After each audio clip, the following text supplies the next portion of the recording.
El crimen de Lord Arturo Saville, de Oscar Wilde, traducido por Efrén Rebolledo, leído por Víctor Villarraza.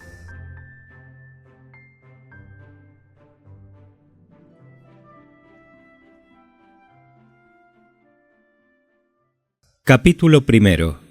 Era la última recepción antes de Pascua de Lady Windermere, y Bentinck House estaba aún más concurrido que de costumbre.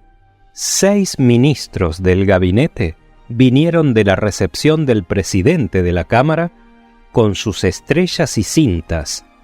Todas las lindas mujeres mostraban sus más elegantes vestidos, y en el extremo de la galería de pintura se mantenía de pie la princesa Sofía de Carshby, una dama de pesado aspecto tártaro, pequeños ojos negros y maravillosas esmeraldas, conversando a voz en cuello en mal francés y riendo sin moderación a todo lo que se le decía. Era aquella, en verdad, una pasmosa mezcla de gente. Suntuosas patricias charlaban afablemente con violentos radicales.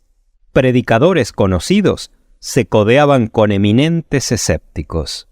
Una verdadera bandada de obispos iban de cuarto en cuarto en pos de una recia primadona. Varios académicos, disfrazados de artistas, estaban en la escalera, y se decía que a cierta hora el comedor había estado henchido de genios.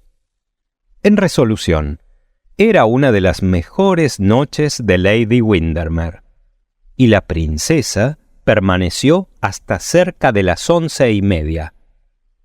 En cuanto salió, Lady Windermere tornó a la galería de pintura, donde un célebre economista le explicaba solemnemente la teoría científica de la música a un indignado virtuoso húngaro, y comenzó a hablarle a la duquesa de Paisley.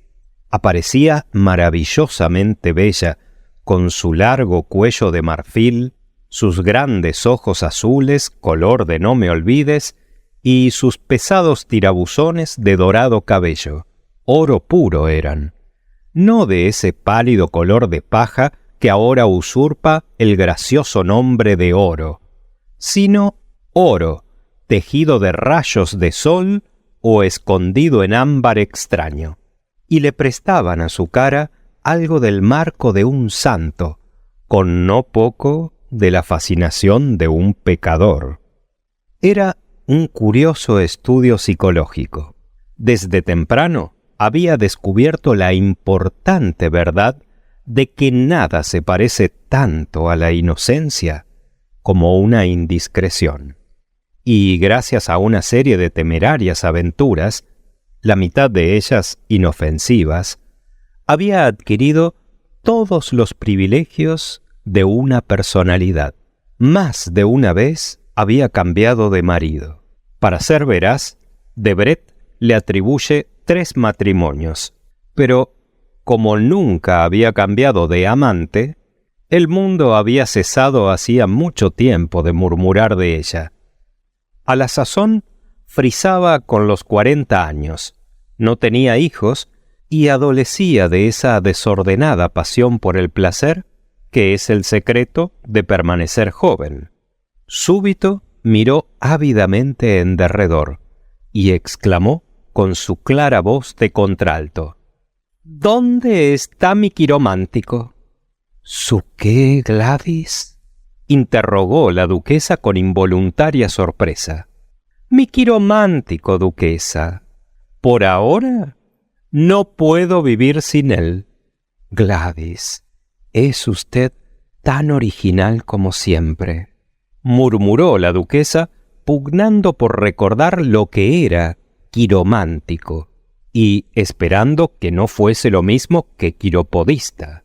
Viene a examinar mi mano 2 veces por semana con toda regularidad, continuó Lady Windermere, y es de lo más interesante. Dios mío, dijo para sí la duquesa, después de todo, Es una especie de quiropodista. ¡Qué horror! Espero que en todo caso sea un extranjero. Esto será menos malo. Voy a presentárselo a usted. ¿Presentármelo?, gritó la duquesa. ¿Quiere decir que está aquí?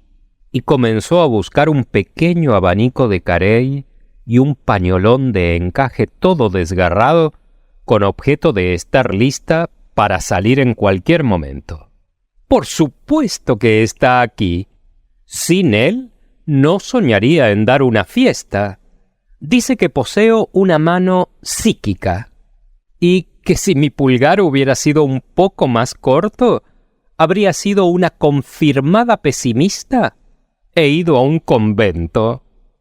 «Ah, ya caigo», dijo la duquesa, sintiéndose muy consolada. «Dice la buena ventura».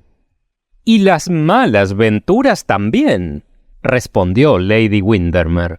«El año entrante, por ejemplo, estaré en gran peligro en mar y tierra, por lo cual voy a vivir en globo y subir mi comida en un cesto todas las noches, todo lo cual está escrito en mi dedo meñique, o en la palma de mi mano, no recuerdo en dónde».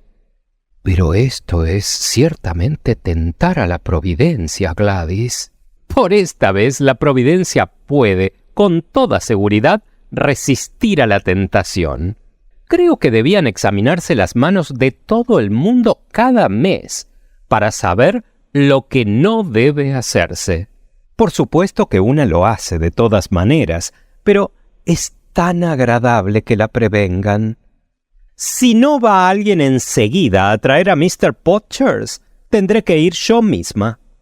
«Permítame usted que vaya, Lady Windermere», dijo un joven alto y buen mozo, que estaba de pie escuchando la conversación con una sonrisa de complacencia. «Muchas gracias, Lord Arturo, pero temo que no lo reconozca usted». «Si es tan maravilloso como usted asegura, Lady Windermere, no podré equivocarme.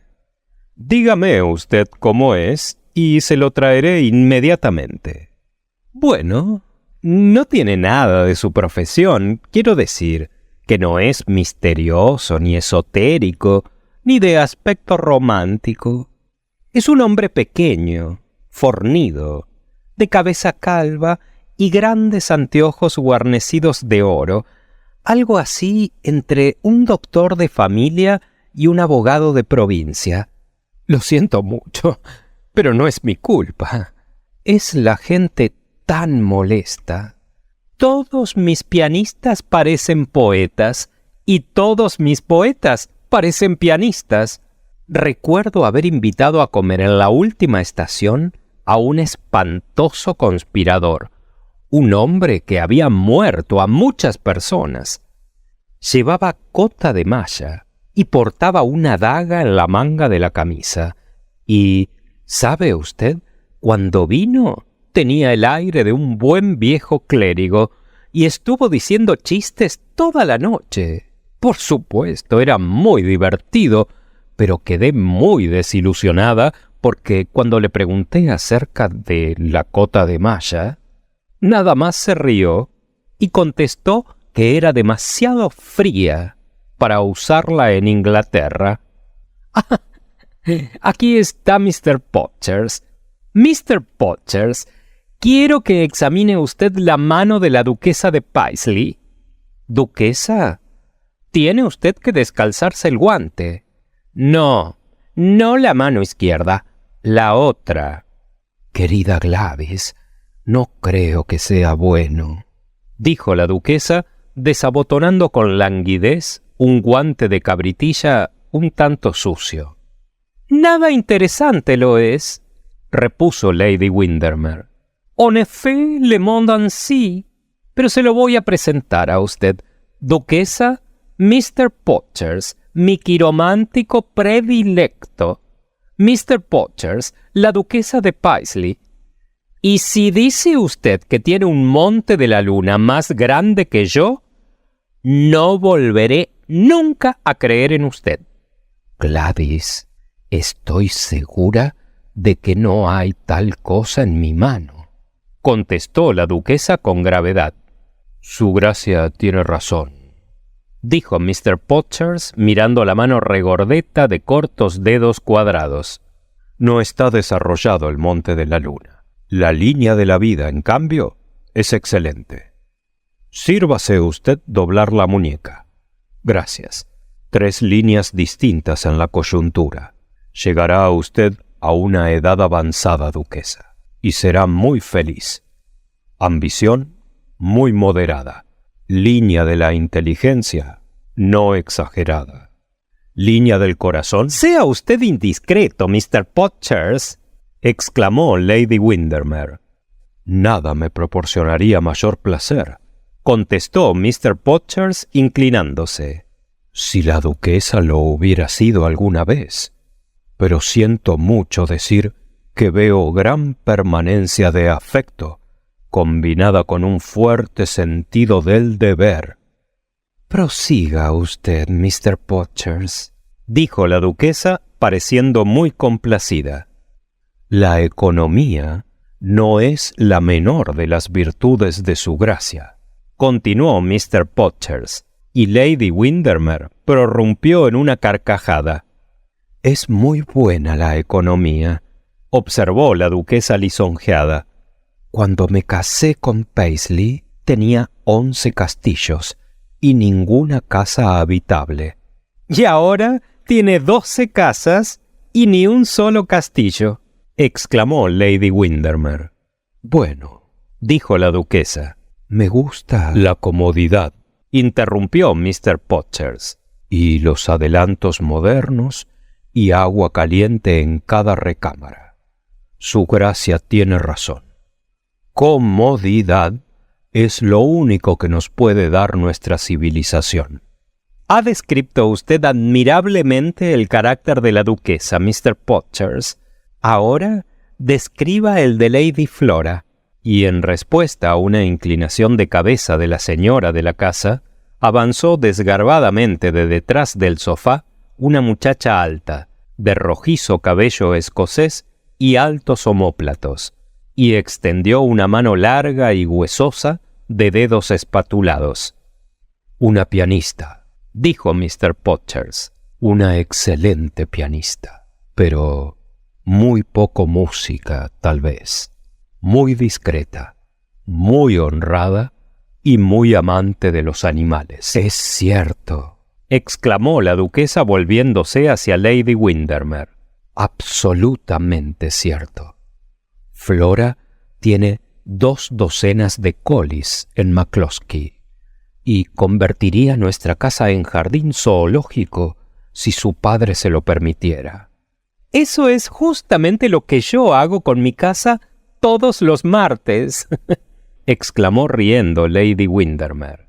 Nada más que a mí me gustan más los leones que los collies. El único error de usted, Lady Windermere, prorrumpió Mr. Podgers con una pomposa reverencia. Si una mujer no puede hacer deliciosos sus errores, no es sino una hembra, fue la respuesta. Pero tiene usted que leer otras manos. Venga usted, Sir Tomás, y muestre la suya a Mr. Podgers. Y se adelantó un jovial anciano, de chaleco blanco, extendiendo una gruesa mano rugosa, con un dedo medio muy largo. Naturaleza aventurera. 4 largos viajes en lo pasado, y 1 en lo porvenir. Náufrago 3 veces. No, solamente 2. Pero con peligro de un naufragio en su próximo viaje. Apasionado conservador, muy puntual, aficionado a coleccionar curiosidades. Tuvo una grave enfermedad entre los 16 y los 18 años. Heredó una fortuna cerca de los 40. Gran aversión por los gatos y por los radicales. «Extraordinario», exclamó Sir Tomás. «Tiene usted que examinar también la mano de mi mujer». De su segunda mujer de usted, contestó tranquilamente Mr. Podgers, reteniendo la mano de Sir Tomás en la suya. La de su segunda mujer. Con mucho gusto. Pero Lady Marvel, una melancólica dama de pelo obscuro y pestañas sentimentales, declinó rotundamente que se exhibiera su pasado o su futuro, y no pudo hacer nada Lady Windermere para inducir al señor de Koloff, embajador de Rusia, a que se descalzara al menos su guante. En resolución, muchas personas parecían temerosas de acercarse al extraño hombrecillo de estereotipada sonrisa, anteojos de oro y ojos brillantes y redondos. Y cuando dijo a la pobre Lady Fermor, delante de todos, que no le importaba un ápice la música, pero era muy aficionada a los músicos, todos se dieron cuenta de que la quiromancia era una ciencia asaz peligrosa y que no se debía fomentarla sino en tête-à-tête. Lord Arturo Saville, que no sabía nada acerca de la malhadada historia de Lady Fermor y que había estado observando a Mr. Podgers con mucho interés, rebosaba de inmensa curiosidad de que le leyeran su mano, pero, sintiéndose un tanto tímido para pedirlo delante de todos, cruzó el cuarto hacia donde estaba sentada Lady Windermere y, sonrojándose, le preguntó si creía que Mr. Podgers no tendría inconveniente. «Por supuesto que no», repuso Lady Windermere.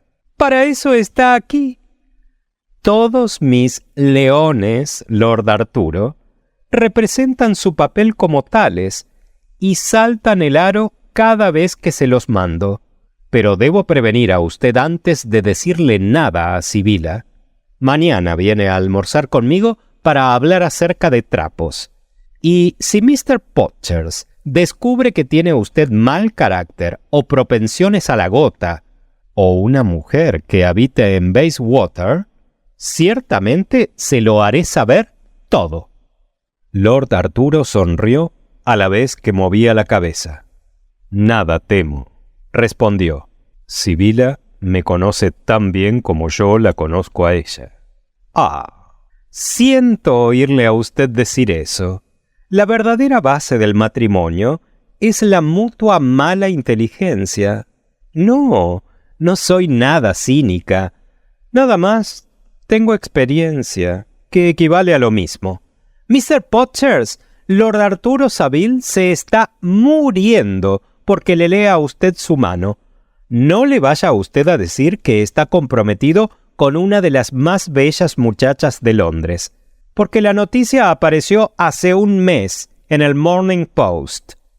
«Lady Windermere», exclamó la marquesa de Shetburn, «deje usted a Mr. Podgers otro momento aquí. Acaba de decirme que apareceré en la escena y estoy muy interesada. Si le ha dicho a usted tal cosa, de veras lo llamaré. Venga usted enseguida, Mr. Podgers, y lea la mano de Lord Arturo». «Bueno», respondió Lady Shetburn, haciendo un pequeño mohín al levantarse del sofá. «Si no me permiten aparecer en la escena, me dejarán por lo menos ser parte del público». «Por supuesto, todos vamos a formar parte del público», repuso Lady Windermere. «Y ahora, Mr. Podgers, sea usted acertado y díganos algo bueno. Lord Arturo es uno de mis especiales favoritos». Pero cuando Mr. Podgers vio la mano de Lord Arturo, se puso intensamente pálido y nada dijo. Lo agitó un estremecimiento y sus grandes cejas espesas se retorcieron convulsivamente en el extraño e irritante estilo que solían cuando se asombraba. Luego, gruesas gotas de sudor cubrieron su amarilla frente, como envenenado rocío, y sus dedos grasos se pusieron fríos y pegajosos. No dejó de advertir estos extraños signos de agitación Lord Arturo, y por la primera vez de su vida sintió miedo. Su impulso fue salir apresuradamente del cuarto, pero se contuvo. Más valía conocer lo peor, fuera lo que fuese, que permanecer en esa repugnante incertidumbre. «Estoy esperando, Mr. Podgers», dijo. «Todos estamos esperando», exclamó Lady Windermere en su rápido e impaciente estilo, pero el quiromántico no profirió respuesta. «Creo que Arturo va a aparecer en la escena, y después del regaño de usted, Mr. Podgers tiene miedo de decírselo». Súbito, Mr. Podgers soltó la mano derecha de Lord Arturo e hizo presa de su mano izquierda, doblándose tanto para examinarla que las guarniciones de oro de sus anteojos parecían casi tocar la palma. Por un momento, su cara se tornó en una blanca máscara de horror, pero pronto recobró su sangre fría y, alzando la vista hacia Lady Windermere, dijo con una sonrisa forzada: «Es la mano de un joven encantador». «Naturalmente lo es», contestó Lady Windermere. «Pero, ¿será un marido encantador? Es lo que quiero saber». «Todos los jóvenes encantadores lo son», repuso Mr. Podgers. «No creo que un marido debiera ser demasiado fascinante», murmuró Lady Shetburn pensativa. «Es muy peligroso». «Mi querida hija, nunca son demasiado fascinantes», exclamó Lady Windermere. «Pero quiero detalles. No me interesan sino los detalles. ¿Qué le va a pasar a Lord Arturo?» «Bueno, dentro de pocos meses, Lord Arturo hará un viaje». «Oh, sí, por supuesto. Su viaje de luna de miel». «Y perderá a uno de sus parientes». «Espero que no será su hermana», dijo Lady Shetburn con lastimero tono de voz. «No será su hermana, con toda seguridad», contestó Mr. Podgers con un implorante movimiento de su mano. «Un lejano pariente, nada más». «Bueno, estoy completamente desilusionada», dijo Lady Windermere. «No tengo nada que decirle mañana a Sibila. Ahora nadie se preocupa de sus parientes. Hace años pasaron de moda. Supongo, sin embargo, que debería tener unas tocas negras a su lado. Es muy conveniente en el templo, usted sabe. Ahora vamos a cenar. De seguro se habrán comido todo, pero encontraremos sopa caliente. En otros tiempos, Francisco aderezaba una sopa muy buena, pero se preocupa hoy tanto por la política que nunca estoy segura de él. Desearía que el general Boulanger se mantuviera tranquilo. Duquesa, ¿está usted cansada?» «Absolutamente, Gladys», contestó la duquesa anadeando hacia la puerta. «Me he divertido mucho. Y el quiromántico, quiero decir, es muy interesante. Flora, ¿dónde está mi abanico de Carey?»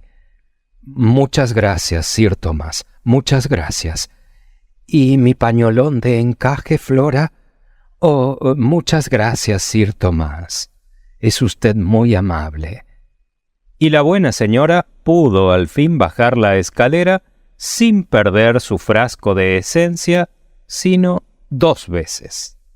Entretanto, Lord Arturo Saville había permanecido de pie junto a la chimenea, experimentando el mismo sentimiento de espanto, la misma sensación enfermiza de un mal cercano. Le sonrió tristemente a su hermana, que pasó del brazo de Lord Plymdale y que se veía muy hermosa con sus atavíos de brocado color de rosa y perlas, y apenas oyó a Lady Windermere, que le indicó que la siguiera. Pensó en Sibila Merton, y la idea de que algo podía separarlos empañó de lágrimas sus ojos. Se diría, al verlo, que Némesis le había robado a Palas su escudo y mostrádole la cabeza de Gorgona. Parecía haberse tornado en piedra, y por su melancolía era de mármol su cara. Había vivido la delicada y lujosa vida de un joven de abolengo y fortuna, una vida exquisita y libre de sórdidos cuidados, de hermosa indiferencia juvenil, y a la sazón se daba cuenta por primera vez del terrible misterio del destino, del espantoso sentido de la fatalidad. Cuán insensato y monstruoso parecía todo. ¿Era posible que escrito en su mano, en caracteres que él no podía leer, pero que un extraño podía descifrar, estuviera un pavoroso secreto de pecado, un signo sangriento de crimen? ¿Somos algo más que piezas de ajedrez movidas por un poder invisible, que vasijas modeladas al capricho del alfarero para el honor o para la vergüenza? Su razón se sublevaba contra ello, y sin embargo, sentía que lo amenazaba una tragedia, y que había sido súbitamente llamado a sustentar una carga intolerable. Los actores son muy afortunados.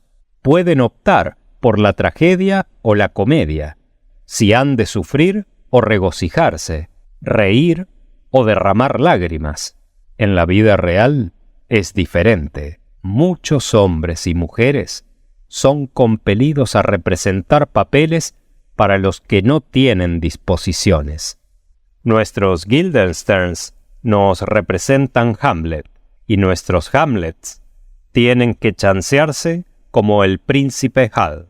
El mundo es un escenario, pero la pieza está mal repartida. Súbito, Mr. Podgers entró en el cuarto. Al ver a Lord Arturo se sobresaltó, y su cara grasa y vulgar tomó un tinte verde amarillento. Los ojos de los dos se encontraron, y hubo silencio durante un segundo. La duquesa dejó aquí uno de sus guantes, Lord Arturo, y me pidió que se lo llevara, dijo al fin Mr. Podgers. Allí está, sobre el sofá. Buenas noches. Mr. Podgers, insisto en que me dé usted una respuesta categórica a la pregunta que voy a dirigirle. Otra vez, Lord Arturo. La duquesa estará inquieta.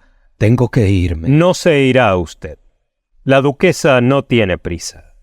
No se debe hacer esperar a las señoras, Lord Arturo, contestó Mr. Podgers con su sonrisa enfermiza.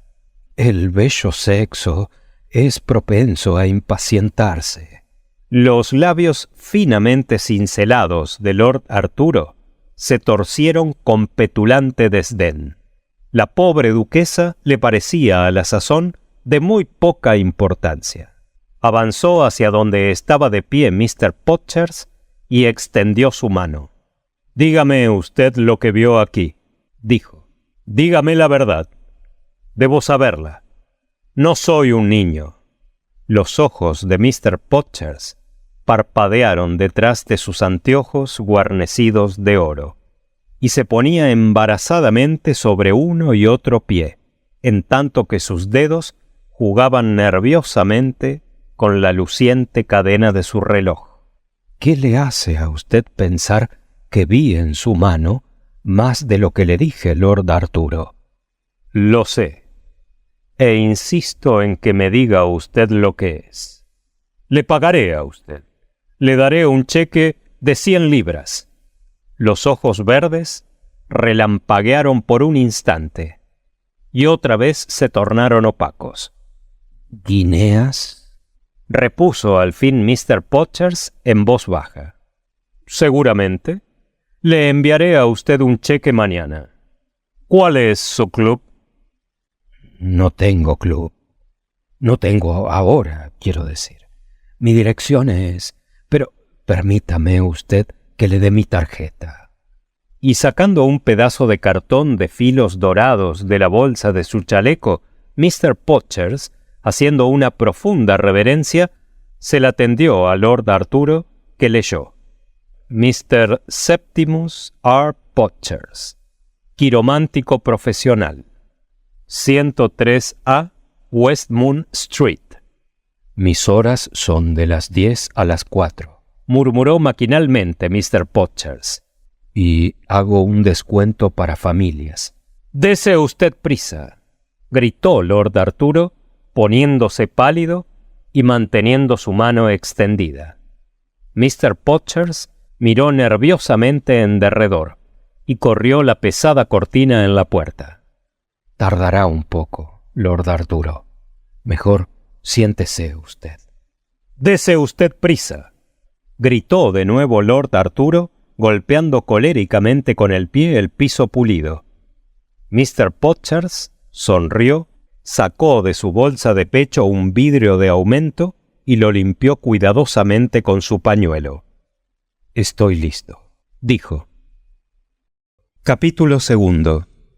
10 minutos más tarde, con la cara pálida de terror y los ojos enloquecidos por el pesar, Lord Arturo Saville se abalanzaba de Benting House, abriéndose paso entre la multitud de lacayos de pelliza que se mantenían de pie en torno de la ancha marquesina listada y que parecían no ver ni oír nada. La noche era cruelmente fría, y las lámparas de gas en torno de la plaza lucían y vacilaban a impulsos del agudo cierzo, pero sus manos estaban calientes por la fiebre y su frente ardía como fuego. Marchó más y más con el paso de un ebrio. Un policía lo vio curiosamente cuando pasaba, y un mendigo, que se inclinaba fuera de un arco para pedir limosna, se espantó de ver una miseria más grande que la suya. Una vez se detuvo bajo una lámpara y miró sus manos. Creyó poder distinguir el estigma de sangre que las manchaba, y un débil grito brotó de sus labios temblorosos. ¡Asesinato! Eso era lo que el quiromántico había visto allí. ¡Asesinato! ¡Asesinato! La misma noche parecía saberlo, y el viento desolado aullarlo en su oído. Los ángulos obscuros de las calles no estaban llenos de otra cosa. Le hacían muecas en los techos de las casas. Primero se dirigió al parque, cuyo obscuro boscaje parecía fascinarlo. Se apoyó con lasitud sobre la verja, refrescando su frente sobre el metal húmedo y escuchando el trémulo silencio de los árboles. ¡Asesinato! ¡Asesinato! Siguió repitiendo, como si la repetición pudiera borrar el horror de la palabra.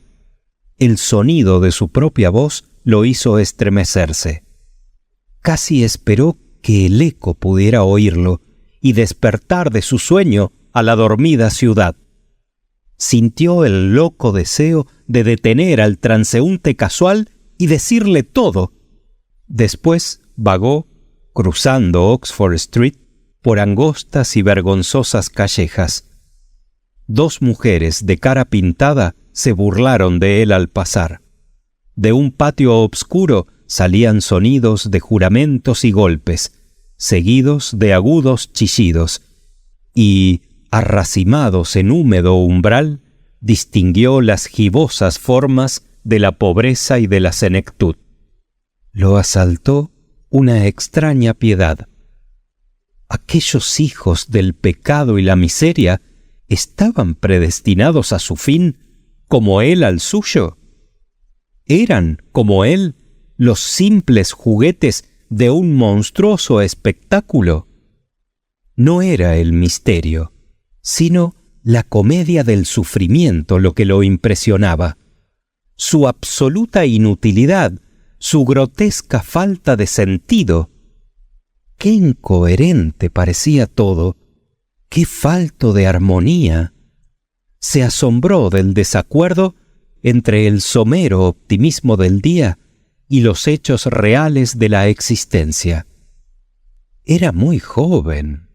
A poco se encontró frente a Marylebone Church. La silente carretera se asemejaba a una larga barra de plata pulida, flecada a trechos por obscuros arabescos de sombras ondulantes. A lo lejos se curvaba la línea de las lámparas trémulas, y fuera de las bardas de una casucha se mantenía un solitario hansom, cuyo cochero dormía en el interior. Anduvo apresuradamente en dirección de Portland Place, viendo de vez en cuando en derredor como si temiera ser seguido. En la esquina de Rich Street estaban dos hombres leyendo un papel pegado en una tabla de avisos. Lo aguijoneó un extraño sentimiento de curiosidad y se aproximó. Cuando estuvo cerca, la palabra asesinato, impresa en letras negras, atrajo su vista. Se sobresaltó y un vivo sonrojo encendió sus mejillas. Era un aviso ofreciendo una recompensa por cualquier informe que condujera al arresto de un hombre de mediana estatura, entre los 30 y los 40 años de edad, de cachucha, saco negro y pantalones de trabilla, con una cicatriz en el carrillo derecho. Lo leyó una y otra vez, y pensó en si sería aprehendido el criminal y de qué provendría la cicatriz. Un día, quizás, se fijaría su propio nombre en las calles de Londres. Un día, tal vez, se pondría también precio a su cabeza. Este pensamiento lo enfermó de terror. Volvió los talones y se precipitó en las tinieblas. Casi no sabía a dónde iba. Tenía el vago recuerdo de haber vagado por un laberinto de sórdidas casas, de haberse extraviado en una gigantesca red de sombríos callejones. Alboreaba cuando se encontró al fin en Piccadilly Circus. Hacia Belgrave Square, al regresar a su casa, encontró los grandes vagones camino de Covent Garden. Los carreteros de blanca camisa, halagüeñas caras tostadas y espeso pelo rizado cruzaban pesadamente, chasqueando sus látigos y de vez en cuando se llamaban entre sí. A cuestas de un gran caballo tordillo, el caballo de silla de un tronco desigual, estaba sentado un rechoncho muchacho con un manojo de belloritas en su roto sombrero, haciéndose con fuerza de la crin con sus manecitas y riendo, y las enormes pilas de legumbres parecían masas de jade en contraste con el cielo de la mañana, como masas de verde jade sobre los pétalos rosieler de una espléndida rosa. Lord Arturo se sentía curiosamente afectado. No sabría decir por qué. Había algo en la delicada hermosura del alba que le parecía inefablemente patético, y pensó en todos los días que apuntan en belleza y se ponen en tempestad. Aquellos rústicos también, con sus toscas alegres voces y su aire negligente, cuán extraño Londres veían. Un Londres exento del pecado de la noche y el humo del día. Una pálida, espectral ciudad, una desolada urbe de tumbas.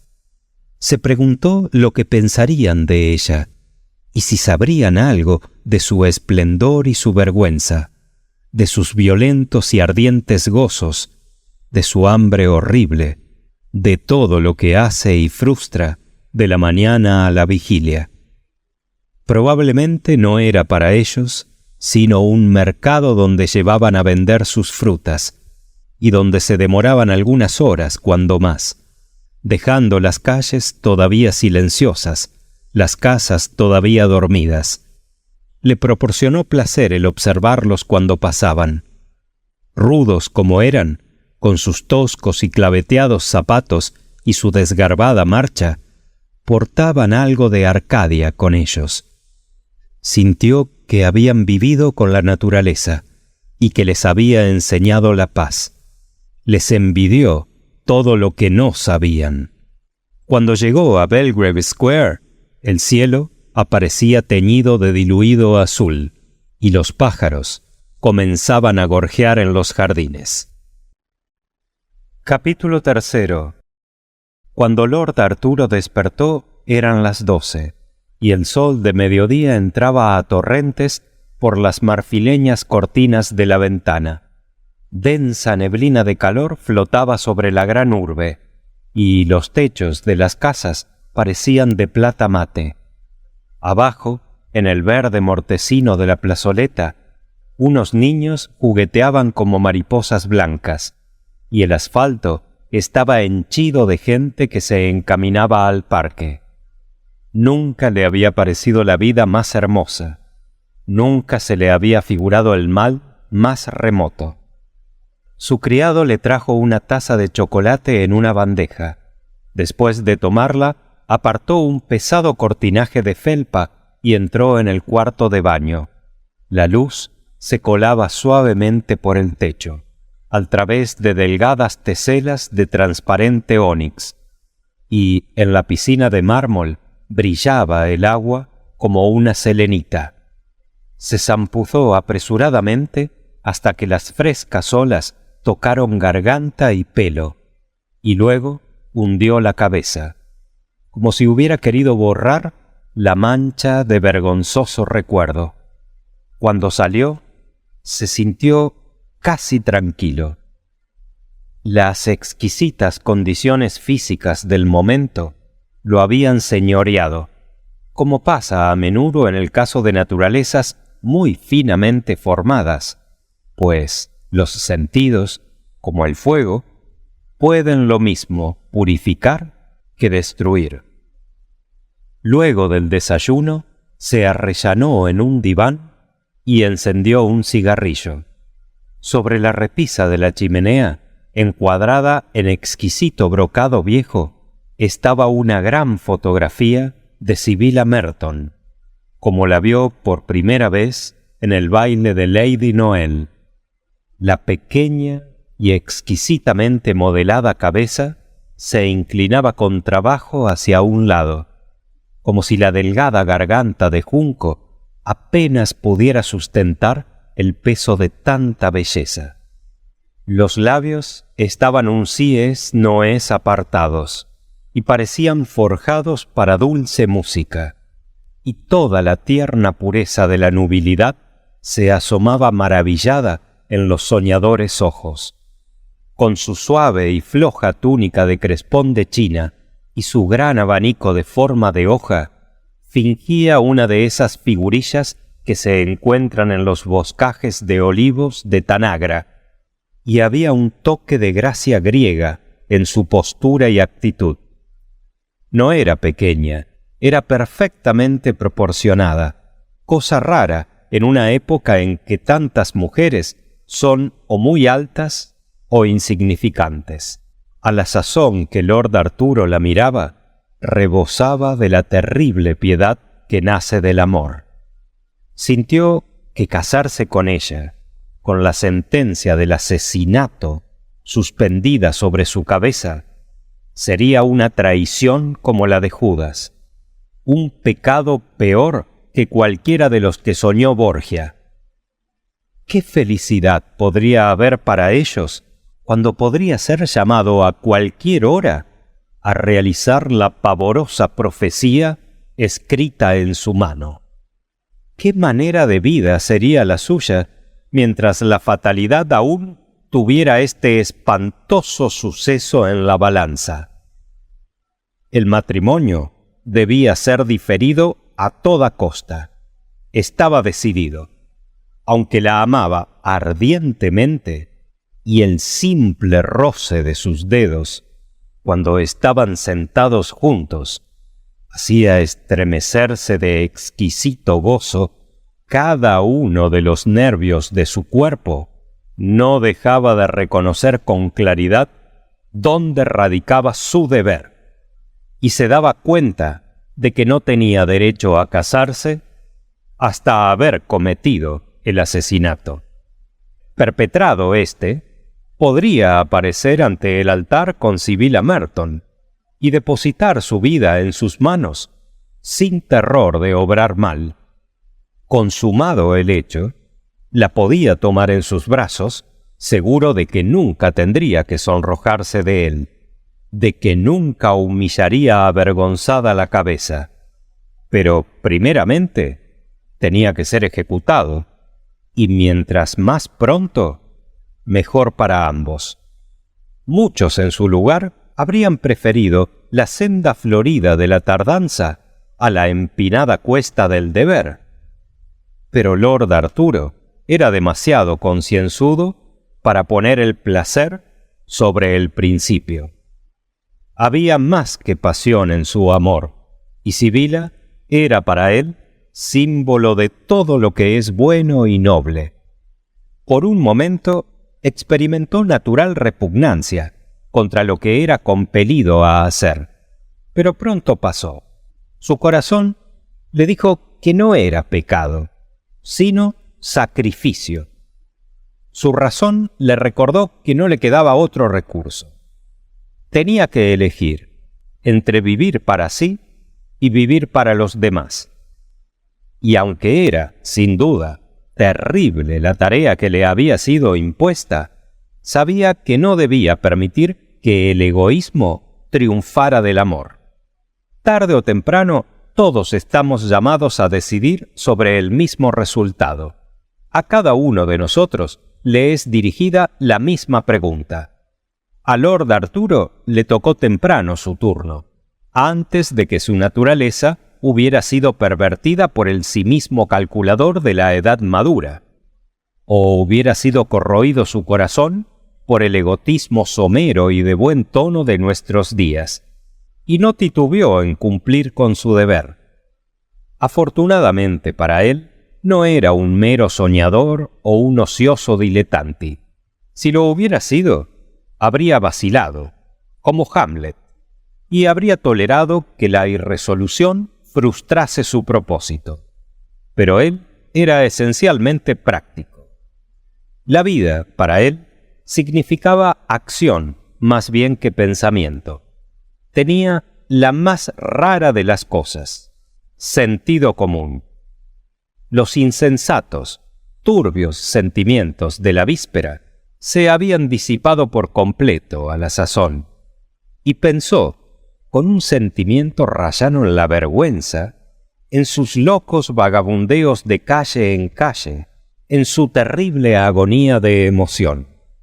La misma sinceridad de sus sufrimientos se los hacía parecer irreales ahora. Se maravillaba de haber sido estúpido hasta el grado de desvariar y disparatar acerca de lo inevitable. La única cuestión que lo perturbaba entonces era ¿a quién haría desaparecer? Pues no se le ocultaba el hecho de que el asesinato, como las religiones del mundo pagano, requiere una víctima al mismo tiempo que un sacerdote.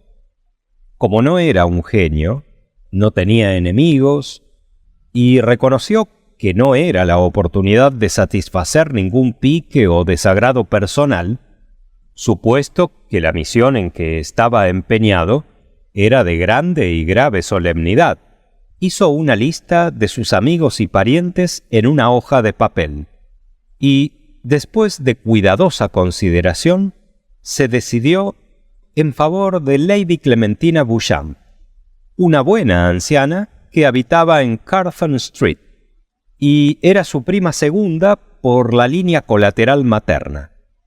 Siempre había querido mucho a Lady Clem, como todos la llamaban, y siendo muy rico, por haber entrado en posesión de los bienes de Lord Rugby cuando llegó a la mayor edad, no había posibilidad de obtener ninguna vulgar ventaja pecuniaria por la muerte. En resolución, cuanto más reflexionaba sobre el asunto, tanto más le parecía ser ella la persona indicada. Y sintiendo que todo plazo sería injusto para Sibylla, determinó hacer sus preparativos sobre la marcha. Lo primero que había que hacer era ajustar cuentas con el quiromántico. Por tanto, se sentó a un pequeño escritorio Sheraton que estaba cerca de la ventana, firmó un cheque por 105 libras, pagadero a la orden de Mr. Septimus Potchers, y poniéndolo en una cubierta, le ordenó a su criado que lo llevara a West Moon Street. Telefoneó luego al establo pidiendo su hansom y se vistió para salir. Al trasponer los umbrales del cuarto, volvió los ojos al retrato de Sibylla Merton y juró que, sucediera lo que sucediese, nunca le diría lo que iba a hacer por ella, sino guardaría el secreto de su sacrificio oculto en su corazón. Camino de Buckingham, se detuvo en casa del florista y envió a Sibylla un hermoso cesto de narcisos, de delicados pétalos blancos y atónitos ojos de faisán, y al llegar al club se dirigió derechamente a la librería. Sonó el timbre y le pidió al criado una limonada y un libro sobre toxicología. Había decidido, sin apelación, que el veneno era el único medio que adoptar en este molesto asunto. Todo lo que fuera violencia personal le era en extremo desagradable, y además deseaba no asesinar a Lady Clementina de ningún modo que atrajera la atención pública, porque detestaba la idea de ser adulado en casa de Lady Windermere o ver figurar su nombre en los vulgares periódicos de sociedad. Tenía que pensar también en los padres de Sibylla, que eran gente un tanto anticuada y podrían, quizás, objetar el matrimonio si ocurría algo que tuviese los visos de un escándalo. Aunque estaba seguro de que, si les dijera todos los hechos del caso, serían los primeros en apreciar los motivos que lo habían movido. Lo asistían todas las razones para decidirse por el veneno. Era salvo, seguro y quieto, y excusaba la necesidad de penosas escenas, contra las cuales, como muchos ingleses, tenía arraigada aversión. Sobre la ciencia de los venenos no sabía absolutamente nada, y como el criado no fuera capaz de encontrar en la biblioteca sino la guía Ruff y el Magazine Bailey, examinó en persona los estantes, y al fin encontró una edición elegantemente encuadernada de la Farmacopea y un ejemplar de la Toxicología de Erskine, publicada por Sir Matthew Reid, presidente del Real Colegio de Médicos y uno de los miembros más antiguos de Buckingham, elegido equivocadamente por algún otro, contratiempo que encolerizó de tal modo al comité que cuando el verdadero sujeto se presentó fue rehusado por unanimidad. Lord Arturo quedó bastante sorprendido de los términos técnicos usados en ambos libros. Comenzaba a pesarle de no haber consagrado más dedicación a sus clásicos en Oxford cuando encontró en el segundo volumen de Erskine un estudio muy interesante y completo sobre las propiedades de la aconitina, escrito en inglés bastante claro. Le pareció que era precisamente el veneno que quería. Era rápido, en verdad, casi inmediato en sus efectos, absolutamente sin dolor y tomado en la forma de una cápsula de gelatina, el medio recomendado por Sir Matthew, de ninguna manera desagradable al paladar. En consecuencia, tomó nota en el puño de su camisa de la cantidad necesaria para una dosis fatal. Volvió a poner los libros en su sitio y se dirigió calle arriba de St. James a la famosa farmacia de Pecil y Humby. Mr. Pecil, que atendía siempre en persona a la aristocracia, quedó no poco sorprendido de la demanda. y, muy diferentemente, murmuró algo acerca de la necesidad de un certificado médico. Sin embargo, tan pronto como Lord Arturo le explicó que era para un gran mastín noruego de que estaba obligado a desembarazarse porque mostraba síntomas de incipiente hidrofobia y aún había mordido 2 veces al cochero en las pantorrillas, se dio por perfectamente satisfecho. Elogió a Lord Arturo por sus maravillosos conocimientos sobre toxicología y preparó la receta en el acto. Lord Arturo colocó la cápsula en una pequeña bombonera de plata que vio en un escaparate en Bond Street. Arrojó la fea caja de píldoras de Paisley Hamby y se dirigió inmediatamente a la casa de Lady Clementina. «Y bien, Monsieur le Mauvais Sujet», exclamó la anciana cuando lo vio entrar en el cuarto. «¿Por qué no has venido a verme en tanto tiempo?» «Querida Lady Clem, porque no he tenido tiempo», contestó sonriendo Lord Arturo. «Supongo que andarás todo el día con Miss Sibylla Merton, comprando trapos y hablando de nonadas. No comprendo por qué la gente hace tanta alaraca cuando va a casarse. En mis tiempos no pensábamos nunca en picotear y arrullar en público o en privado por tal motivo».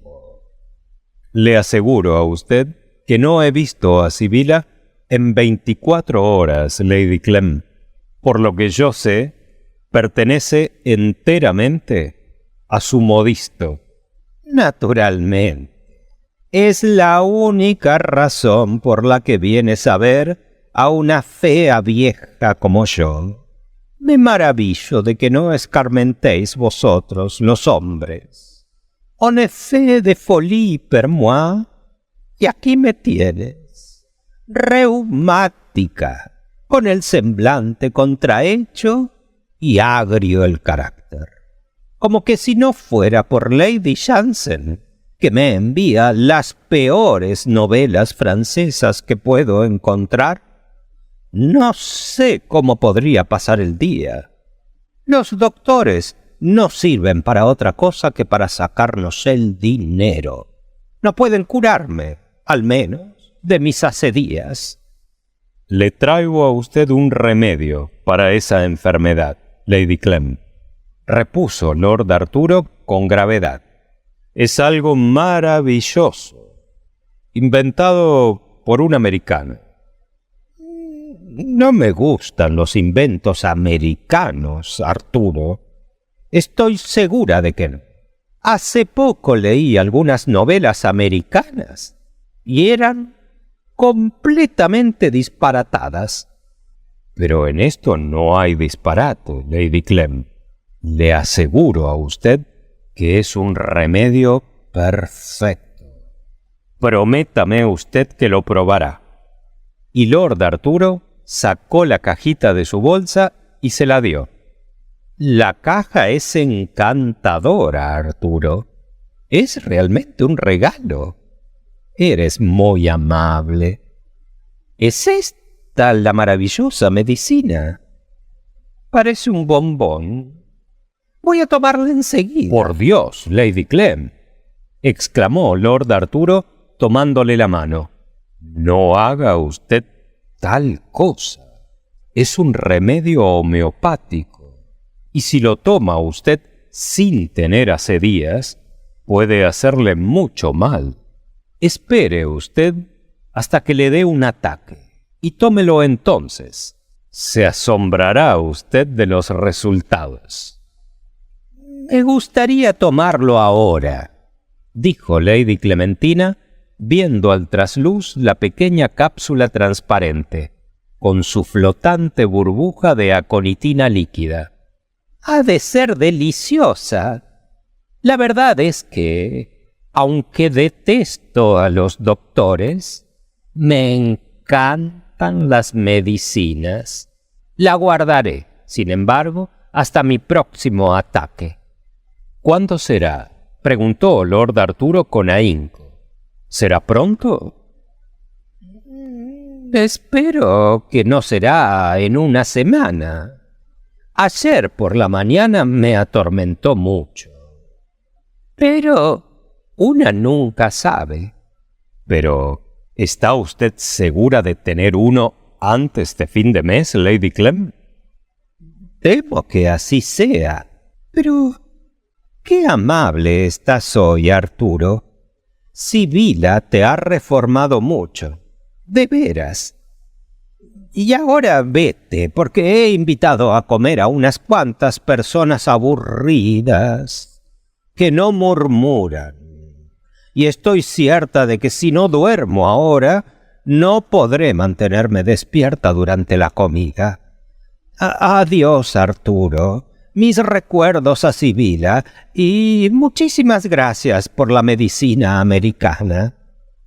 —No se le olvide a usted tomarla, Lady Clem —repuso Lord Arturo, levantándose de su asiento. Por supuesto que no, tonto. Te agradezco mucho que te hayas acordado de mí y ya te escribiré diciéndote si necesito más. Lord Arturo salió de la casa muy contento y experimentando una sensación de inmenso alivio. En la noche tuvo una entrevista con Sibila Merton. Le dijo que había sido colocado de improviso en una posición de terrible dificultad, de la cual no lo harían cejar ni el honor ni el deber. Le dijo que el matrimonio debía diferirse por entonces, porque hasta que no saliera de aquel espantoso atolladero, no era libre. Le suplicó que tuviera confianza en él y no abrigara dudas sobre el porvenir. Todo saldría bien, pero era menester tener paciencia. La escena ocurrió en el invernadero de la casa de Mr. Merton, en Park Lane, donde Lord Arturo comió como de costumbre. Sibila nunca había parecido más contenta. Y, por un momento, Lord Arturo había sido tentado a desempeñar el papel del cobarde, escribirle a Lady Clementina acerca de la píldora y dejar que prosiguiera el asunto del matrimonio como si no existiera un tal Mr. Potchers en el mundo. Al fin, su bondad natural pronto recobró su imperio y no titubeó, al menos cuando Sibila se arrojó llorando en sus brazos. La belleza que había conmovido sus sentidos había tocado también su conciencia. Sintió que destrozar una vida tan bella por unos cuantos meses de placer sería cometer un yerro. Permaneció con Sibila hasta cerca de medianoche, confortándola y siendo confortado a su vez. Y al día siguiente, muy temprano, salió para Venecia, después de escribir una varonil, firme carta a Mr. Merton acerca del necesario aplazamiento del matrimonio. Capítulo 4. En Venecia encontró a su hermano, Lord Surbiton, que había venido de Corfú en su yate. Los dos hermanos pasaron juntos 2 deliciosas semanas. Por la mañana iban a caballo al Lido, o se deslizaban en los verdes canales en sus largas góndolas negras. En la tarde agasajaban a bordo a sus amigos, y en la noche comían en Florian y fumaban innumerables cigarrillos en la piazza. Lord Arturo, sin embargo, no era completamente feliz. Todos los días recorría la columna de defunciones en el Times, esperando ver la noticia de la muerte de Lady Clementina, pero siempre quedaba desilusionado.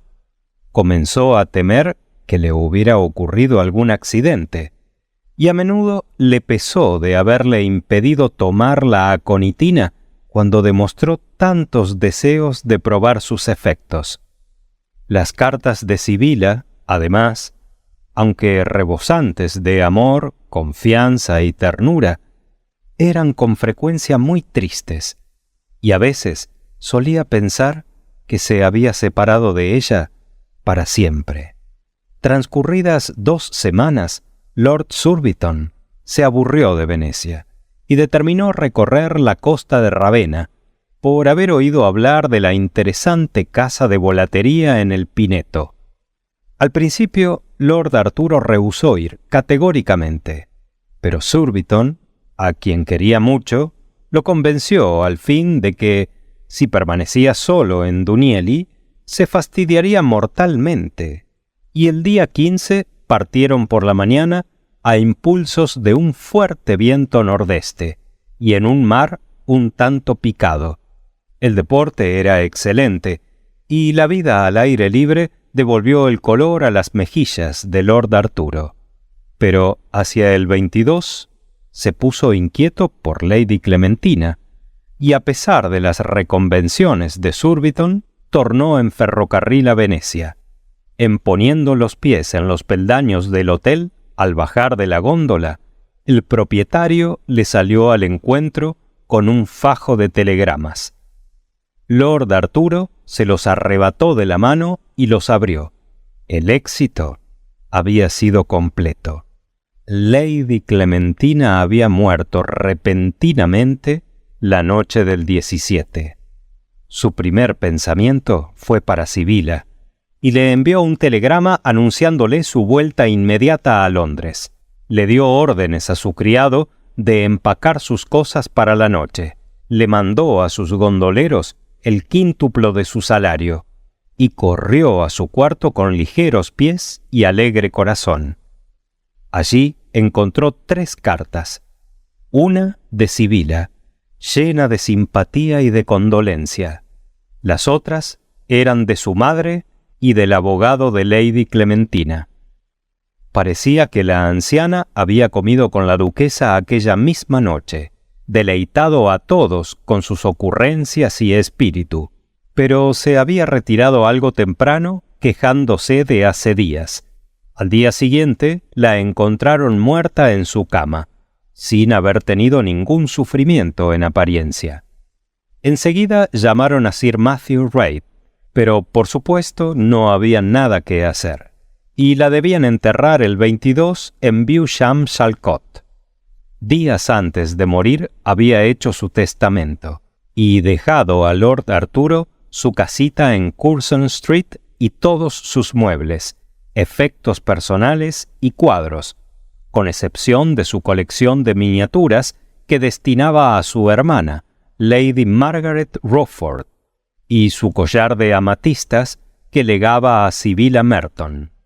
La propiedad no era de gran valor, pero Mr. Mansfield, el abogado, deseaba vehementemente que Lord Arturo tornara sobre la marcha, si era posible, por haber muchas cuentas que saldar, pues Lady Clementina nunca había sido regular en sus pagos. Lord Arturo se conmovió mucho porque Lady Clementina se había acordado de él con tanto cariño y reconoció que, en gran parte, era obra de Mr. Podgers. Su amor por Sibila, sin embargo, dominó sus demás emociones, y la conciencia de que había cumplido con su deber le dio paz y consuelo. Cuando llegó a Charing Cross, se sintió perfectamente feliz. Los Mertons lo recibieron con mucho agrado. Sibila le hizo prometer que nunca permitiría que hubiera algo que los separara, y quedó fijado el matrimonio para el 7 de junio. La vida le pareció, una vez más, brillante y hermosa, y le volvió su antigua alegría. Cierta vez que fue a Curzon Street en compañía de Sibila y del abogado de Lady Clementina, quemando paquetes de cartas desteñidas y desembarazando de basura los cajones, la joven lanzó de improviso un grito de delicia. «¿Qué encontraste, Sibila?», le preguntó Lord Arturo, apartando los ojos de su tarea y sonriendo. Esta preciosa bombonera de plata, Arturo, ¿verdad que es muy bonita? Regálamela. Creo que no me sentarán las amatistas, sino hasta que tenga más de 80 años. Era la caja que había contenido la aconitina. Lord Arturo se sorprendió y se sonrojó ligeramente. Casi había olvidado lo que había hecho. Y le pareció una curiosa coincidencia que Sibila, por quien había padecido aquella terrible ansiedad, fuera la primera en recordársela. «Por supuesto que te la regalo, Sibila. Yo fui quien se la dio a Lady Clem». «Gracias, Arturo. ¿Y el bombón también? No tenía idea de que a Lady Clementina le gustaran los dulces. Creía que era demasiado intelectual». Lord Arturo se puso intensamente pálido, y una idea horrible cruzó por su mente. «¿Bombón, Sibila? ¿Qué quieres decir?», dijo con lenta, áspera voz. «Hay uno, nada más que uno. Está muy viejo y polvoso, y no tengo la menor intención de comérmelo. ¿Qué te pasa, Arturo? Estás muy pálido». Lord Arturo cruzó el aposento apresuradamente y se apoderó de la caja. Dentro estaba la cápsula ambarina con su burbuja envenenada. Después de todo, Lady Clementina había muerto de muerte natural. La impresión del descubrimiento era demasiado fuerte para él. Arrojó la cápsula en el fuego y se hundió en el sofá, prorrumpiendo en un grito de desesperación. Capítulo 5. Mr. Merton quedó muy contrariado por el segundo aplazamiento del matrimonio, y Lady Julia, que ya había mandado hacer su vestido para la boda, intrigó cuanto estuvo en su poder para que Sibila rompiese el compromiso. Pero aunque Sibila amaba acendradamente a su madre, había puesto toda su vida en manos de Lord Arturo, y nada de lo que Lady Julia pudiera decir la haría vacilar en su fe. En cuanto a Lord Arturo, hubieron de pasar largos días para que se repusiese de su terrible desilusión, y por algún tiempo sus nervios estuvieron trastornados. Su excelente sentido común pronto se afirmó, sin embargo, y su sano, práctico entendimiento no lo dejó mucho tiempo en la duda acerca de lo que había de hacer.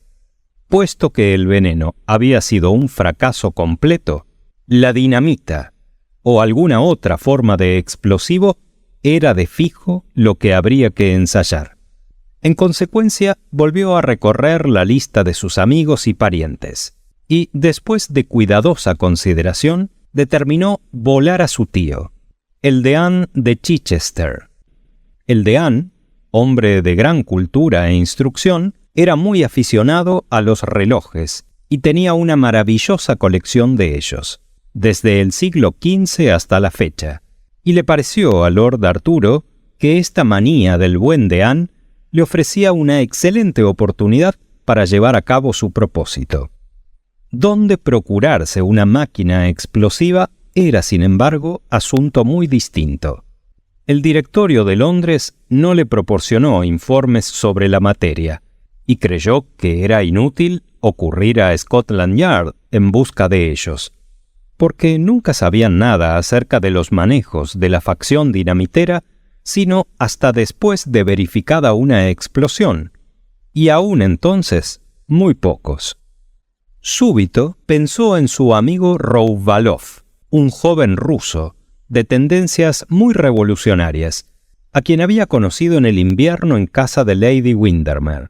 Se suponía que el conde Rouvalov estaba escribiendo una historia de Pedro el Grande y que había venido a Inglaterra con el objeto de estudiar los documentos relativos a la residencia de aquel zar en este país como carpintero de navío. Pero se sospechaba en todas partes que era un agente nihilista, y no cabía duda de que la embajada rusa no veía con buenos ojos su presencia en Londres. Lord Arturo pensó que era el hombre que había menester para su propósito, y se dirigió una mañana a su alojamiento en Bloomsbury a pedirle su consejo y auxilio. «Entonces, ¿está usted tomando en serio la política?», exclamó el conde Rouvaloff cuando Lord Arturo le hubo dicho el objeto de su misión. Pero Lord Arturo, que detestaba toda clase de jactancias, se sintió compelido a declararle que no tenía el más pequeño interés en las cuestiones sociales y quería la máquina explosiva para un simple asunto de familia, que solo a él le importaba. El conde Rouvaloff lo miró con asombro por algunos instantes, y viendo enseguida su seriedad, escribió unas señas en un pedazo de papel, lo selló y se lo tendió al través de la mesa. «Scotland Yard daría algo por conocer esta dirección, querido amigo». «No la tendrá», exclamó riendo Lord Arturo, y después de estrechar efusivamente la mano del joven ruso, corrió escalera abajo, examinó el papel y le ordenó al cochero que fuera a Soho Square. Allí lo despidió y siguió por Greek Street hasta llegar a un sitio llamado Bales Court. Pasó bajo el arco y se encontró en un extraño callejón sin salida, que en apariencia estaba ocupado por una lavandería francesa, porque se veía una verdadera red de ropa tendida de casa en casa, y había un revoloteo de lino en el aire de la mañana. Se encaminó directamente hasta el fondo y llamó en una pequeña casa verde. Después de alguna demora, durante la cual cada ventana de la fachada se convirtió en una masa indistinta de caras escudriñadoras, abrió la puerta un extranjero un tanto zafio, que le preguntó en un muy mal inglés qué deseaba. Lord Arturo le tendió el papel que el conde Rouvaloff le había dado. Cuando el hombre lo vio, se inclinó e invitó a Lord Arturo a entrar en una sala sucia del entresuelo, y a poco, Herr Winckelkopf, como se le llamaba en Inglaterra, apareció en el cuarto con una servilleta muy manchada de vino en torno del cuello y un tenedor en la mano izquierda. «El conde Rouvaloff me ha dado una carta de presentación para usted», dijo Lord Arturo inclinándose, «y deseo que tengamos una corta entrevista sobre negocios. Me llamo Smith, Mr. Robert Smith, y quiero que me proporcione usted un reloj explosivo». «Mucho gusto de conocer a usted, Lord Arturo», contestó riendo el jovial alemán. «No se alarme usted, mi deber es conocer a todo el mundo, y me acuerdo de haberlo visto a usted una vez en casa de Lady Windermere. Espero que estará sin novedad. ¿Quiere usted sentarse conmigo mientras acabo de almorzar? Hay un paté excelente, y mis amigos son tan amables que dicen que mi vino del Rin es mejor que el que se sirve en la embajada alemana». Y antes de que Lord Arturo se reportara de la sorpresa de ser reconocido, se vio sentado en el cuarto vecino, saboreando el más delicioso Marco Brunner en un vaso amarillo pálido, marcado con el monograma imperial, y charlando de la más amistosa manera con el famoso conspirador. «Los relojes explosivos», observó Herr Winckelkopf, «no son buenos para la exportación extranjera, porque, aunque logren pasar la aduana, el servicio de trenes es tan irregular que de ordinario estallan antes de llegar a su destino. Si esto no obstante quiere usted uno para uso doméstico, puedo proporcionarle un artículo excelente, asegurándole que quedará satisfecho del resultado. ¿Puedo saber para quién es? Si es para la policía o para alguien relacionado con Scotland Yard, temo no poder hacer nada por usted. Los detectives ingleses son nuestros mejores amigos, y me he convencido siempre de que, contando con su estupidez, se puede hacer lo que se quiera. No puedo sacrificar a ninguno. Le aseguro a usted, dijo Lord Arturo, que no tiene nada que ver con la policía. En una palabra, el reloj está destinado al deán de Chichester. Dios mío, no tenía yo idea de que nutriera usted sentimientos tan vehementes en materia de religión. Hoy por hoy, pocos jóvenes los poseen. Temo que pondere usted, Herr Winckelkopf, respondió Lord Arturo sonrojándose. La verdad es que no entiendo nada acerca de teología. Entonces se trata de un asunto puramente privado. Puramente privado. Herr Winckelkopf se encogió de hombros y salió del aposento, volviendo a los pocos instantes con una esfera de dinamita como del diámetro de un penique y un precioso reloj francés rematado por una figura de bronce de la libertad hollando la hidra del despotismo. El semblante de Lord Arturo se iluminó al verlo. Esto es precisamente lo que quiero.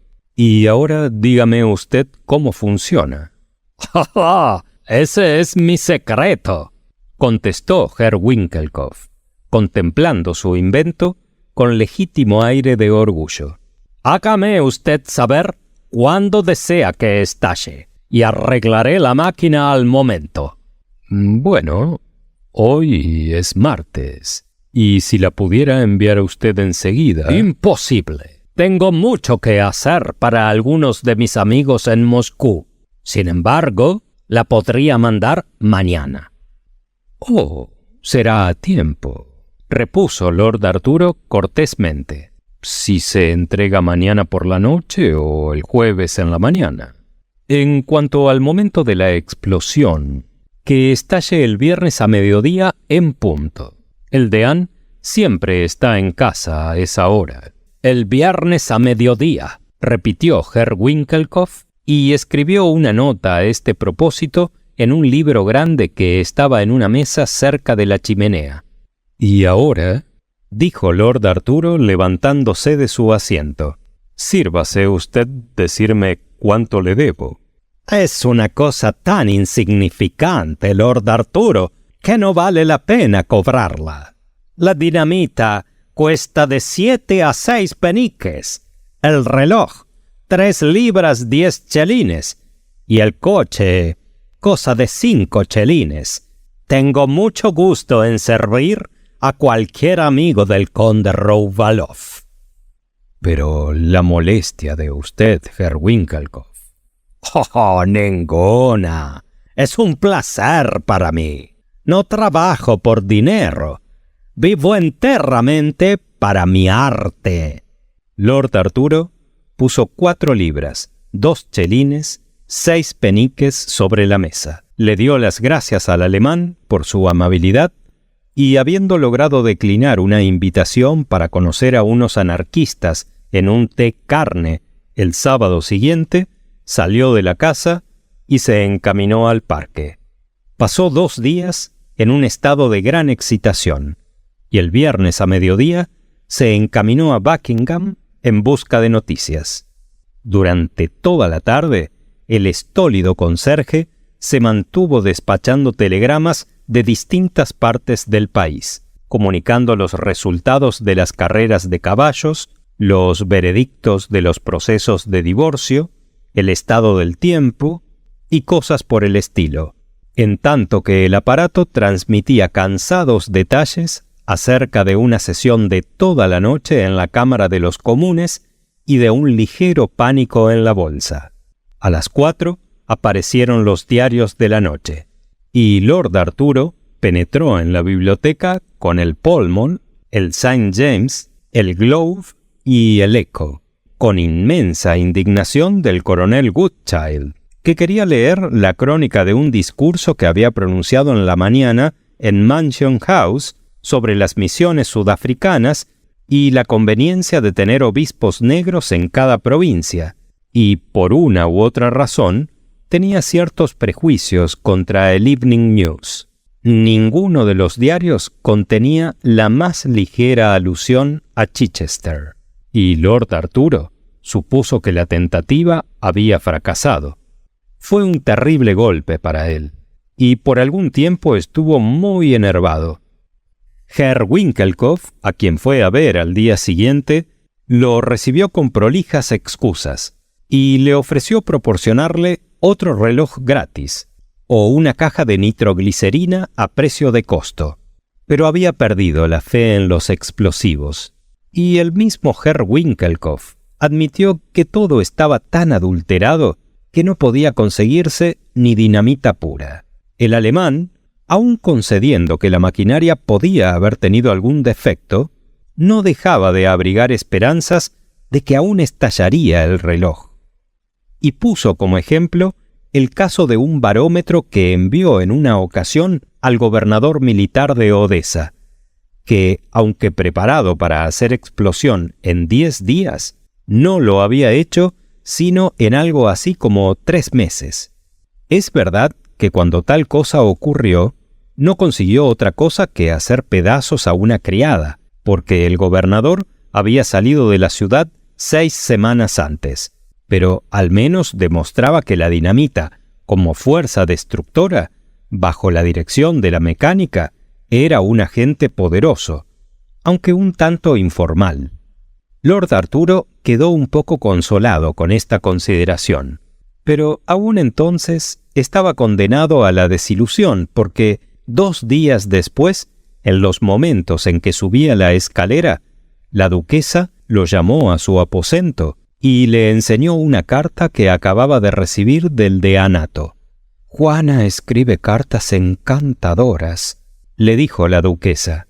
«Debes leer la última. Es casi tan buena como las novelas que Maddie nos envía». Lord Arturo tomó la carta en sus manos. Decía así: «Deanato de Chichester, 27 de mayo. Mi querida tía, muchas gracias por la franela para la Sociedad Dorcas y también por la cretona. Convengo con usted en que es un disparate que no usen lindas cosas, pero todo el mundo es tan radical e irreligioso ahora que es difícil hacerles comprender que no deben comportarse y vestirse como las clases superiores. No sé a lo que hemos llegado. Como papá ha dicho a menudo en sus sermones, vivimos en una época de escepticismo. Nos hemos divertido mucho con un reloj que un admirador desconocido le mandó a papá el martes de la semana pasada. Llegó de Londres en una caja de madera, flete pagado, y papá cree que debe haber sido enviado por alguien que leyó su notable sermón «Es licencia la libertad», porque en el tope del reloj había una figura de mujer que, según papá, tenía el gorro de la libertad en la cabeza. Yo no creo que le sentara muy bien, pero papá dijo que era histórico, y supongo que tenía razón. Parker lo desempacó, y papá lo puso en la repisa de la biblioteca, donde estábamos sentados todos los viernes por la mañana, cuando, al dar las 12, oímos un traquido. Salió una pequeña humareda del pedestal de la figura, y la diosa de la libertad cayó al suelo y se rompió las narices en el guardafuego. María se alarmó mucho, pero se veía tan ridícula que Jacobo y yo prorrumpimos en carcajadas, y hasta papá lo festejó mucho. Cuando lo examinamos, encontramos que era una especie de despertador, y que si se pone a cierta hora y se coloca una poca de pólvora y una cápsula bajo un pequeño martillo, estalla en el instante que se quiera. Papá dispuso que no se quedara en la biblioteca, porque hacía ruido, y en consecuencia, Reggie se lo llevó a la escuela, y no hace otra cosa que estallar todo el día. ¿Crees que le gustaría uno a Arturo para regalo de boda? Creo que están muy de moda en Londres. Papá dice que serán de mucho provecho, porque prueban que la libertad no puede durar, sino debe caer. Papá cuenta que la libertad se inventó en tiempo de la Revolución Francesa, lo cual parece horrible. Ahora tengo que ir a Dorcas, donde les leeré la instructiva carta de usted. Qué cierta es la idea de usted, querida tía, de que en su clase de vida lleven lo que no les sienta. Debo decir que es absurda su inquietud por los vestidos cuando hay cosas tan importantes en este mundo y en el próximo. Me alegro mucho de que le quedara a usted bien su papelina floreada y que no se desgarrara su encaje.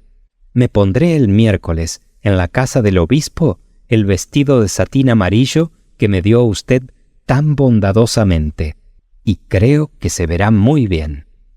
¿Llevará usted moños o no? Jennings dice que todos llevan moños ahora y que el refajo debe ser escarolado. Reggie acaba de tener otra explosión y papá ha mandado que lleven el reloj a la caballeriza. No creo que le guste a papá tanto como al principio, aunque le halaga mucho que le hayan enviado un juguete tan bonito y tan ingenioso. Esto demuestra que la gente lee sus sermones y los aprovecha.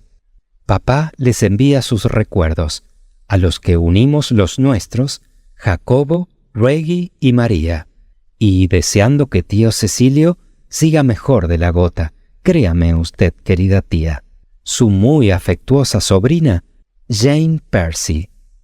Postdata. Hágame usted favor de aconsejarme acerca de los moños. Jennings insiste en que están de moda. Lord Arturo se veía tan serio y desdichado por la carta que la duquesa prorrumpió en carcajadas. «Querido Arturo», exclamó, «no te volveré a enseñar nunca la carta de una señorita». «¿Qué le contesto acerca del reloj? Pienso que es un magnífico invento y querría tener uno». «No me lo parece», contestó Lord Arturo con triste sonrisa, y después de besar a su madre, salió del aposento. Cuando estuvo arriba, se hundió en un sofá, y sus ojos se llenaron de lágrimas. Había hecho cuanto había podido por cometer el asesinato, pero en 2 ocasiones había fracasado, y no por falta suya.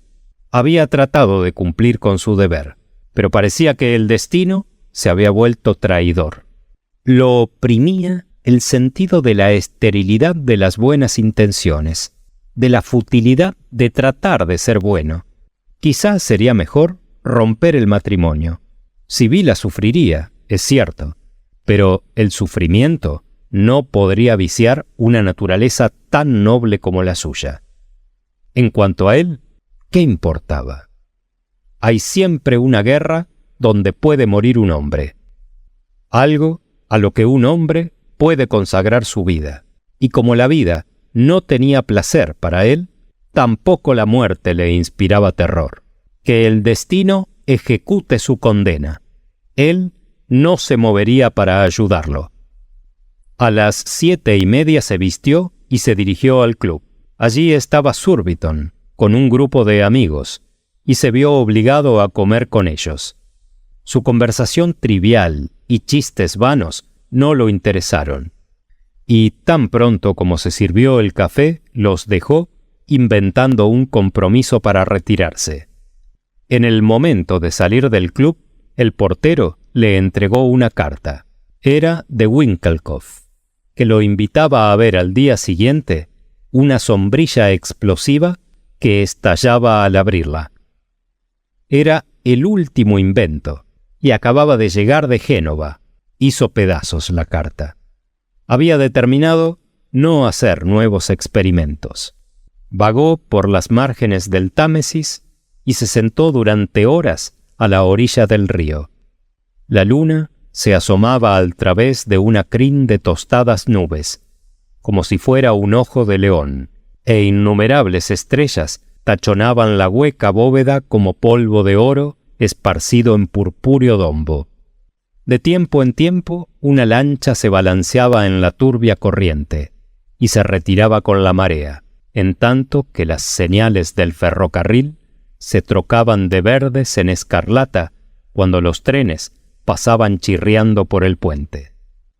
A poco sonaron las 12 en la alta torre de Westminster, y a cada sonido del bronce sonoro, la noche parecía temblar.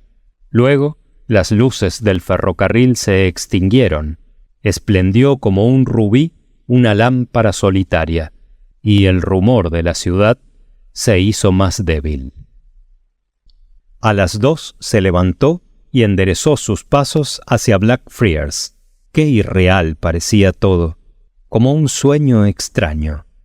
Las casas del otro lado del río parecían construidas de sombra. Se hubiera dicho que plata y sombra habían modelado el mundo de nuevo. El gran dombo de Saint Paul parecía como una burbuja al través del aire obscuro.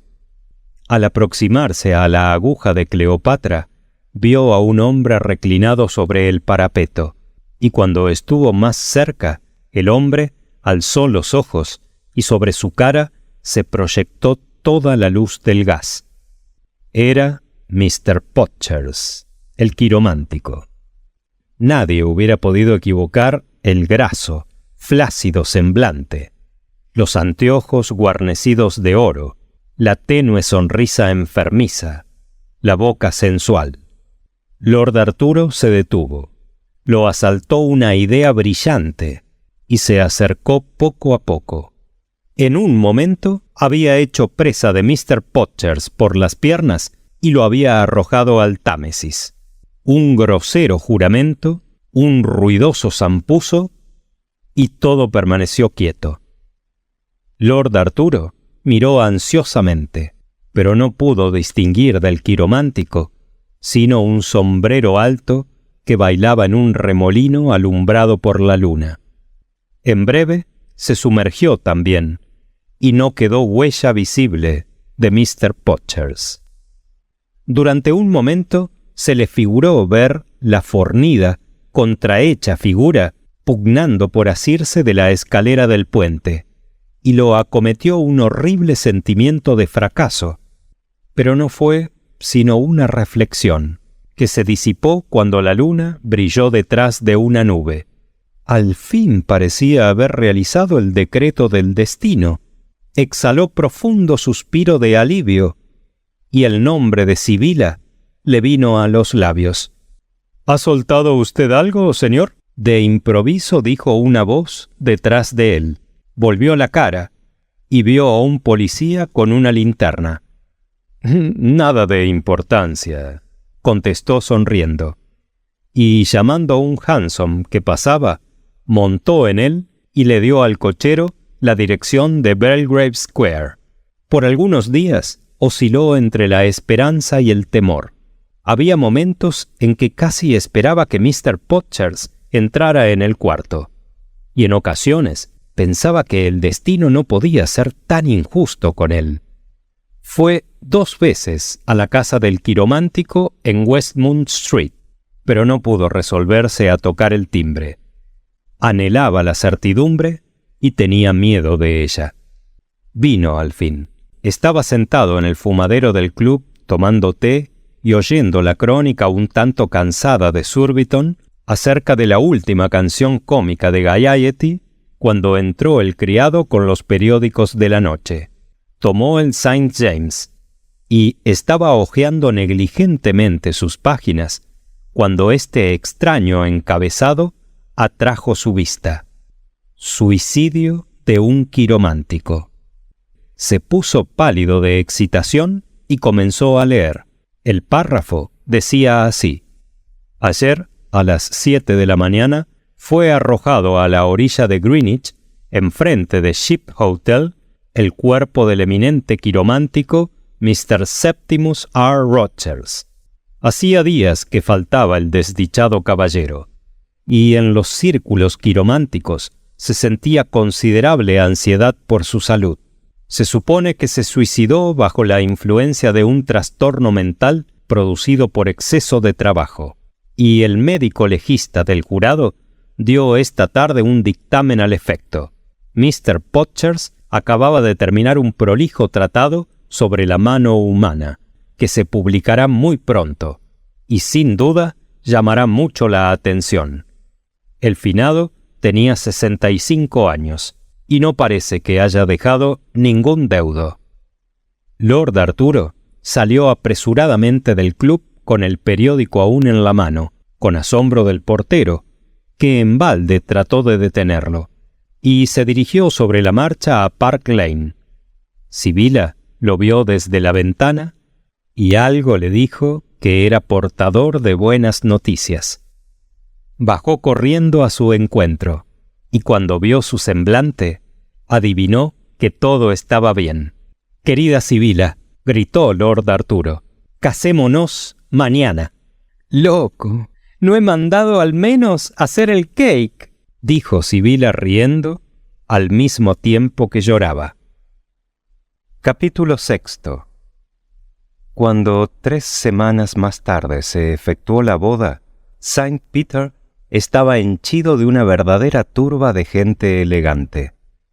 El deán de Chichester ofició de la manera más imponente, y todos convinieron en que nunca habían visto pareja más hermosa que el novio y la novia. Estaban más que hermosos, estaban felices. Nunca, ni por un momento, le pasó a Lord Arturo todo lo que había sufrido por Sibylla, en tanto que ella, por su parte, le dio todo lo mejor que una mujer le puede dar a un hombre: adoración, ternura y amor. Para ellos, la realidad no había matado a la novela. Siempre se sintieron jóvenes. Años después, cuando ya habían tenido 2 bellos niños, Lady Windermere hizo una visita a Alton Priory, un encantador y viejo lugar que había sido el regalo de boda del duque a su hijo. Y cierta tarde, que estaba sentada con Lord Arturo bajo un tilo en el jardín, viendo jugar al niño y a la niña en la avenida de los Rosales, como caprichosos rayos de sol, tomó repentinamente la mano de Sibylla entre las suyas y le preguntó: «¿Es usted feliz, Sibylla?» «Ya lo creo que soy feliz, Lady Windermere. ¿Usted no lo es?» «No tengo tiempo para serlo, Sibylla. Siempre me gusta la última persona que me presentan, pero, por regla general, tan pronto como la conozco, me canso de ella». «No la satisfacen a usted sus leones, Lady Windermere».